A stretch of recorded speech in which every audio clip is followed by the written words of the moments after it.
A Arte de Fazer Amigos apresenta A Arte de Viver com Saúde. Oferecimento Pura Essência, a verdadeira fórmula de levar saúde até você. E Academia Esporte Mania, a mania de viver bem. Bom, gente, estamos aqui de volta com o Dr. Cassu para falar a respeito do diabetes. E essa semana nós recebemos um e-mail de uma pessoa que quer saber como que o diabetes pode atrapalhar ou pode prejudicar a parte cardíaca, Dr. Cassu. Vamos lembrar o seguinte, que quando você tem o diabetes, você tem a glicemia num nível muito alto. Esse nível a gente já discutiu em alguns programas anteriores. Quando esse nível da glicemia é alta, a glicose ela se torna tóxica para o vaso. E a coronária, que é aquele vaso que passa por fora do coração, que entope quando tem colesterol, que fica rígida com a idade, ela também vai perfeitamente ficando alterada na sua constituição com o excesso de glicose.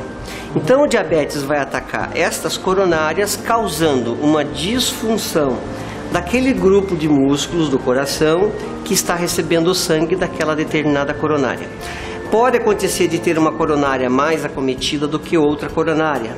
Por que isso acontece? Eventualmente porque uma coronária já tem um grau maior de endurecimento pela idade, ou a coronária já tem um grau de obstrução por colesterol alto. Enfim, juntam-se as várias coisas e o diabetes vem ali e faz o acometimento final.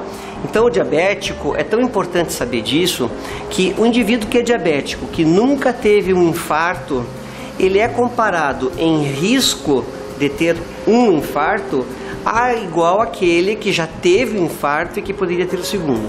Ou seja, um paciente que não é diabético e teve um infarto é igual em nível de prevenção àquele paciente que é diabético e não teve infarto. Tá, deixa eu fazer uma pergunta, Dr. Cassu. No caso, como que a pessoa... o diabetes, o senhor falou que até 120, 125 ele é tolerável, sabendo que a pessoa já está com pré-diabetes. Se ela saiu tal, no dia seguinte foi tirar à tarde, por exemplo, porque de manhã não teve tempo, tirou, deu 176. Esse acima do 125 para 176, ela já está se tornando tóxica. Ela já virou toxina e está já atacando algum órgão. É verdade. Só que assim, nós temos que imaginar que uma glicemia feita ao acaso, como você disse à tarde, 176, ela pode ser considerada ainda normal. A gente considera até 180 ou até 200 em certos grupos de indivíduos.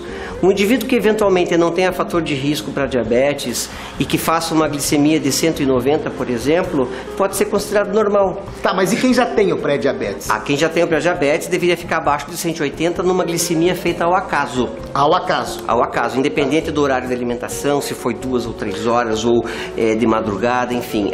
São dois parâmetros que a gente tem, a glicemia ao acaso e a glicemia em jejum. A glicemia em jejum abaixo de 126 e a glicemia ao acaso abaixo de 180. Quem mandou essa pergunta foi a Ana e ela disse que o marido já é pré-diabético. Então ele fica 109, 110 e eles saíram para almoçar. Ela mandou uma cartinha muito interessante. Elas saíram para almoçar e ele abusou. Ele comeu, bebeu, tomou aquelas caipirinhas e não sei o que lá. Chegou em casa, ela falou assim, vamos medir o diabetes. Na hora que ela foi medir, o dela deu 125, o da filha deu 109 e o do marido 176. Ela ficou desesperada, vamos tomar insulina, foi para o hospital, pronto-socorro, porque achou que fosse dar alguma coisa nele. Na verdade ele falou, não, você vai procurar um médico, que isso é normal, entre aspas, e por isso que ela nos fez a pergunta. Ana, respondeu? Acho que é isso, né, doutor? É verdade, respondeu. Eu creio que sim, abaixo de 180 para ficar sossegada ainda. Mas tem que daí fazer os cuidados. Claro, tem que fazer outros controles. A questão do diabetes, então, na parte cardíaca. Se a pessoa não tem risco cardíaco, por mais que seja um pré-diabético, e se ela está com triglicerídeos controlado, está com tudo controlado, e tiver já formando toxina no organismo, mesmo ele não tendo, está tudo controlado, a diabetes continua sendo prejudicial. Na verdade, você disse que o indivíduo é pré-diabético. Isso. Então, quando a gente diz um indivíduo pré-diabético, pode ser um estágio inicial de resistência à insulina ou de tolerância alterada à glicose, que a gente chama.